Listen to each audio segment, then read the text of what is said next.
ಸಮಸ್ತ ಕೇವಲಿಗಳಿಗೆ ಜಯವಾಗಲಿ, ಸಮಸ್ತ ಗುರುಗಳಿಗೆ ಜಯವಾಗಲಿ. ಪಾಪ ಯಾರ ತಲೆ ಮೇಲೆ ಹಾಕುವುದು, ಇದ್ರ ಬಗ್ಗೆ ಒಂದು ಬಹಳ ಮಹತ್ವಪೂರ್ಣವಾದ ಉದಾಹರಣೆ ಕೇಳ್ತಾ ಹೋಗ್ರಿ. ಒಂದು ಸಾಮ್ರಾಜ್ಯದಲ್ಲಿ ಒಬ್ಬ ಬಹಳ ದೊಡ್ಡ ರಾಜ ಇದ್ದ. ಅವನು ದಾನಿ ಇದ್ದ. ಒಂದು ಜಾಗದಲ್ಲಿ ಅವನು ದಾನ ಶಾಲೆಯನ್ನ ತೆರೆದ. ಮತ್ತೆ ಹೋಗುವಂತ ಬರುವಂತ ಅನೇಕ ಜನರು ಅದರಲ್ಲಿ ಊಟ ಮಾಡಿ ಹೋಗ್ತಿದ್ರು.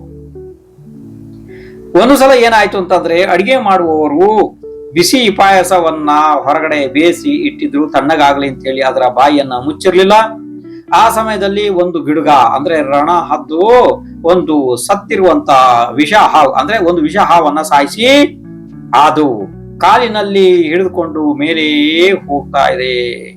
ಆವಾಗ ಆ ಹಾವಿನ ಬಾಯಿಯಿಂದ ಕೆಲವೊಂದು ವಿಷದ ಕಣಗಳು ಹನಿಗಳು ಕೆಳಗಡೆ ಪಾಯಸಕ್ಕೆ ಬಿತ್ತು.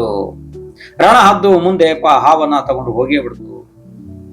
ಆವಾಗ ಅಲ್ಲಿ ಊಟಕ್ಕೆ ಕುಳಿತವರಲ್ಲಿ ಯಾರ್ದೋ ಒಬ್ಬೊಂದು ಪಾಪಕರ್ಮದ ಉದಯ ಅಂತ ಹೇಳಿ ಆ ಎಲ್ಲಿ ವಿಷ ಬಿದ್ದಿದ ಸ್ಥಳ ಇತ್ತು ನೋಡು, ಅಂತ ಪಾಯಸದ ಸ್ವಲ್ಪ ಪಾಯಸ ಒಬ್ಬ ವ್ಯಕ್ತಿಗೆ ಸಿಕ್ತು.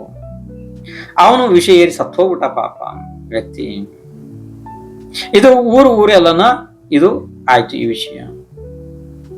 ಈಗ ಸಮಸ್ಯೆ ಏನ್ ಬಂತು ಅಂದ್ರೆ, ಈಗ ಆ ವ್ಯಕ್ತಿ ಸತ್ನಲ್ಲ, ಆ ಪಾಪವನ್ನ ಯಾರ ಅಕೌಂಟಿಗೆ ಜಮಾ ಮಾಡ್ಬೇಕು? ರಾಜ ಅಂತೂ ದಾನಿ ಇದ್ದಾನೆ, ಅವನ್ ದಾನ ಭಾವನೆ ಇದೆ, ರಾಜ ಅಲ್ಲಿ ಇಲ್ಲೂ ಇಲ್ಲ, ಆಯ್ತು. ಅದನ್ನ ರಾಜನ ಲೆಕ್ಕಕ್ಕೆ ಪಾಪ ಸೇರ್ಸೋದಿಕ್ ಬರಲ್ಲ. ಅಡಿಗೆ ಮಾಡಿದವರು ಪಾಪ ಅವರು ಬೇಗ ಆರ್ಲಿ ಅಂತ ಹೇಳಿ ಬಾಯಿ ತೆಗೆದಿಟ್ಟಿದ್ದಾರೆ, ಅವ್ರಿಗೆ ಹಾಕಕ್ ಬರಲ್ಲ. ಹಾವಿನ ಮೇಲೆ ಹಾಕೋಣ ಅದನ್ನ, ಯಾಕೆಂದ್ರೆ ಹಾವು ಪಾಪ ಸತ್ತೋಗಿದೆ ಆಗ್ಲೇನೆ, ಅದ್ರ ಪ್ರಾಣ ಭಯದಿಂದ ಅದು ಒದ್ದಾಡ್ತಾ ಇದೆ, ಅದಕ್ಕೆ ಹಾಕಕ್ ಬರಲ್ಲ.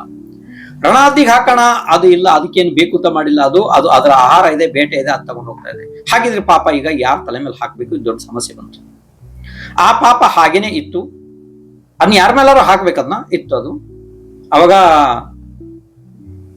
ಒಬ್ಬ ವ್ಯಕ್ತಿ ಪಾಪ ಅಲ್ಲಿಗೆ ಊಟಕ್ಕೆ ಅಂತ ಹೇಳಿ ಬಂದ.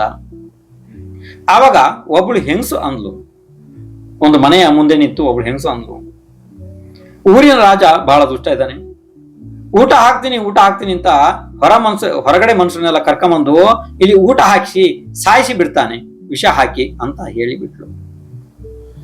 ಆವಾಗ ಚಿತ್ರಗುಪ್ತ ಆ ಪಾಪ ಏನು ಸಂಗ್ರಹ ಇಟ್ಟಿದ್ನಲ್ಲ, ಆ ಪಾಪವನ್ನ ಆ ಹೆಂಗಸಿನ ಅಕೌಂಟಿಗೆ ಜಮಾ ಮಾಡಿದ್ದನಂತೆ.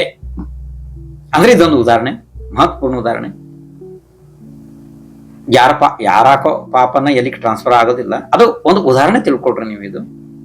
ಯಾಕೆಂದ್ರೆ ಕನ್ನಡದಲ್ಲಿ ಒಂದು ಗಾದೆ ಇದೆಯಲ್ಲ, ಮಾಡಿದವರ ಪಾಪ ಆಡಿದವರ ಬಾಯಿಯಲ್ಲಿ ಅಂತ ಅಲ್ವಾ? ಅದೇ ರೀತಿ ಇದ್ ನೋಡಿ, ಆ ಹೆಂಗಸು ಅದನ್ನ ಹೇಳಿಬಿಟ್ಲು. ಅವಳಿಗೆ ಅದಕ್ಕೆ ಸಂಬಂಧನೇ ಇಲ್ಲದ ವಿಷಯ. ಅವಳು ಕೇವಲ ಆ ತರ ಹೇಳೋದ್ರಿಂದ ಅವಳಿಗೆ ಪಾಪ ಸಂದಿತ್ತು, ಅವಳ ಅಕೌಂಟಿಗೆ ಪಾಪ ಜಮಾ ಆಯ್ತು.